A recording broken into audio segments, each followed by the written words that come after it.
Survival games are not new by any means.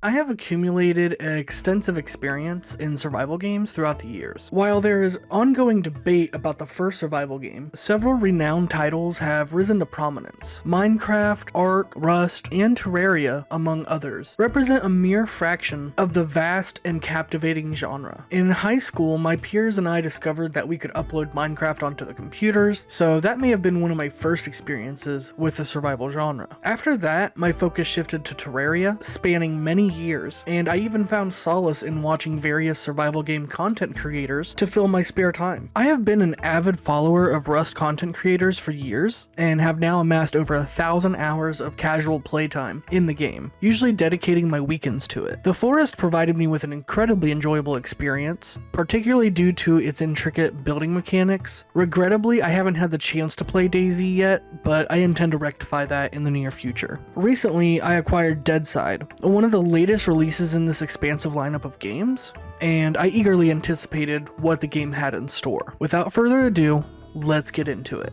While many gamers express disdain for the early access model that developers have increasingly adopted in recent years, I find myself wholeheartedly embracing it. As a hobbyist developer, I devote a portion of my spare time to this craft, enabling me to empathize with the arduous challenges they face. At times, the decision to embrace this model becomes a prudent fiscal choice, making logical sense from a financial perspective. Early access is like crowdfunding, but you actually get the game. No matter what, no matter how bad it is, you still have some model to play, usually focusing on the main mechanics first. And they just want to know if people will actually buy it and support them. So if you like the premise and you're willing to wait it out, you pay them and you get a product. It's better than some developers like Game Freak, who just release what should be considered an early access game, then slap $60 out of your wallet for it. The price points associated with early access games are often more appealing, allowing gamers to obtain the game at a lower cost while also supporting the developers and contributing to the game's growth. This mutually beneficial arrangement often includes a substantial discount, exemplified by Deadside priced at $20, making it an enticing prospect for gamers. After contemplating the decision for a few weeks, I decided to make the purchase, and I must say that I was immediately captivated by the game's resemblance to a combination of Tarkov, DayZ, and Rust, albeit with a slightly bare-bones feel. Upon delving into the game, I was instantly impressed by the visually appealing textures and graphics, even though they may not be the absolute best. Despite being in the early stages, Deadside already boasts a commendable range of functionality. I joined the game at an opportune time, as they had recently introduced a significant amount of new content. Similar to other games of this genre, Deadside employs server-based gameplay akin to the setup of Rust or Project Zomboid, offering official servers for players to join. Notably, the game's optimization is already remarkable. Considering the size of the maps, loading screens were remarkably swift, taking less than a minute to launch the game and enter a server. The overall gameplay experience feels satisfying, with realistic movement mechanics and the implementation of hunger and thirst systems. It is evident that developers have plans to expand upon these features as time progresses. Running, walking, and leaning around corners all provide a sense of immersion. However, the most recent addition to the game, boats, does present some issues. While they generally function well, there is an irritating startup delay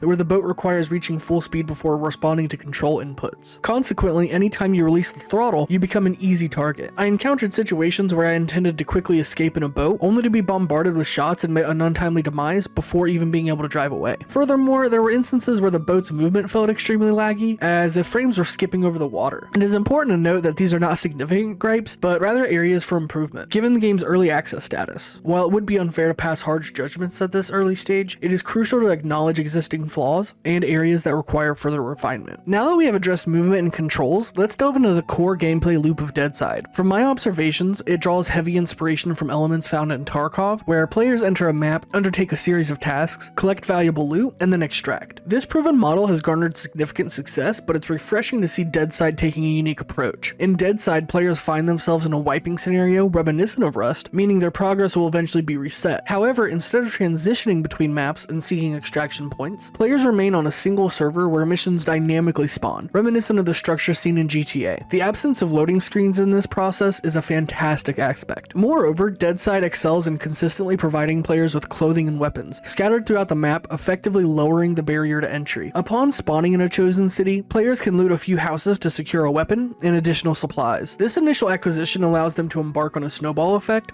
accumulating more loot, completing missions, and seizing opportunities before ultimately reaching the safe zone to capitalize on their progress. Now let's address a significant concern I have with the game. The storage system in Deadside is frustratingly inadequate for the amount of storage space required, and the price and returns on weapons and health items are so exorbitant that they hardly seem worth pursuing. This imbalance eliminates any incentive to purchase food or drink from the in-game shop, when a more practical approach is to deposit items into storage, intentionally die, and replenish health, hunger, and thirst. While I acknowledge my earlier complaint about storage, it's essential to recognize that in this particular game, you shouldn't become overly attached to what you carry. As a first-person shooter, deaths are inevitable, and it's unlikely that you'll constantly possess top-tier equipment unless you are financially prosperous, well-established with your own base, and relatively worry-free. Now let's dive into my second major concern with the game, which revolves around the extreme difficulty of establishing a base. Acquiring a base in Deadside is an incredibly daunting task. It requires obtaining 4 specific tools that cannot be crafted, but must be obtained from various cities scattered throughout the map or purchased at a significant cost in the safe zone. Once you've managed to acquire these tools, you face the arduous challenge of gathering an extensive amount of supplies and navigating through numerous steps just to reach a point where you can begin constructing your base. Despite watching 2 different base building videos for Deadside, I found myself no closer to comprehending the process, ultimately leading to my decision to abandon any attempts at building a base altogether. The game currently leans slightly towards a pay-to-win angle, as acquiring the Founders Pack provides several advantageous items that facilitate easier traversal within the game. For instance, the pack includes a walkie-talkie that alerts you when AI enemies are nearby, a compass, and significantly expanded storage capacity compared to the initial starting point. These items are essential for gameplay, and players who don't purchase the pack may find themselves at a disadvantage, as it becomes challenging to progress without sufficient storage. Additionally, after gathering all the necessary components for a base, acquiring a base lock poses another hurdle, as it requires an extremely rare components. Alternatively, players can opt to purchase a base lock outright for an exorbitant price of $80,000, which feels like a significant ripoff considering the meager returns on items sold, barely reaching $1,000. It's important to note that this perspective may differ based on individual experiences, as some players may be more experienced, earning more money throughout missions and passing them with ease. In contrast, I often struggle, frequently dying before even clearing out a third of the enemy forces. FPS games have never been my forte, even dating back to my childhood days of playing Halo with friends. While I occasionally manage to pull off impressive kills, the reactive nature and mechanics of first-person shooters never quite clicked with me, regardless of the number of games I've played. While I consider myself to be a competent gamer in many other genres, I acknowledge that I'm not a master of any particular game. My experiences and perspectives can provide valuable insights for those seeking a more casual gaming experience. I prioritize enjoying a game within a moderate time frame, walking away with a positive experience. If that's the case for me, I believe it can be true for many others, even if they only play casually and cannot dedicate extensive hours to gaming. Everyone evolves, and their commitments, such as spouses, jobs, and other responsibilities, may restrict the time they can devote to their passion for gaming. That's why I find myself in a bit of a mixed stance with Deadside, and allow me to elaborate. When I dive into a game of Apex Legends and play a few rounds in short sessions, I can sometimes walk away with 1 or 2 wins, depending on how much I've been playing lately. If it's been a while, it might take a few days until I secure a victory. I might switch between arenas and battle royale modes, having fun in between, without dedicating too much time. On the other hand, when I sit down to play Rust, I know that the expansive map and player population allow me to engage in a light PvP, building, and electrical activities. If I get raided, it's not a significant setback, it's part of the game, and I can look forward to a fresh wipe next time. Even if I don't experience a raid, I still have the option to log in, although I may choose not to. Deadside offers a similar flexibility akin to Apex Legends, where I can jump in at any time, complete a few missions, attempt some snowballing, sell items, and then simply suicide and call it a day. However, the prospect of building a base in Deadside feels daunting to me. It requires numerous resources and skills in PvP that I lack, so I don't focus on it. This disconnects me from fully immersing in the game. Nevertheless, it's worth noting that Deadside has an intriguing feature that prevents raiding unless you're online. When someone kills you, there's a random chance of dropping a raid token, and if they use it, you can be raided, and the entire map gets notified, prompting you to defend against the raid. Deadside also presents a skill curve where you need to improve and grind to enjoy the missions fully. Realistically, I don't think I'll ever reach a point where I can successfully complete high-tier missions. At this stage of development, if Deadside were to remain a similar experience, I would stick with my current approach, popping in and out, seizing opportunities, selling my loot, repeating the process, and accumulating wealth. Admittedly, this playstyle carries the risk of missing out on certain aspects of the game, but it appears appears to align with the general direction the casual player base is heading. Now that I've discussed both the aspects I've enjoyed and the ones that have left me wanting more in Deadside, I remain optimistic about the game. Optimism is a natural inclination of mine when it comes to projects and games. As a passionate gamer who has explored a wide range of titles, I'm genuinely thrilled to see another addition to the survival game genre. I hope Deadside continues to evolve and improve over time. In today's gaming landscape, competition is fierce, and capturing players' sustained attention is no easy feat. However, given enough time, I have no doubt that Deadside will be able to engage and captivate its audience. If you liked this video essay, make sure to Deadside that subscribe button. And if you want to watch a crazy review of an insane movie, click here. Have a great day, everybody!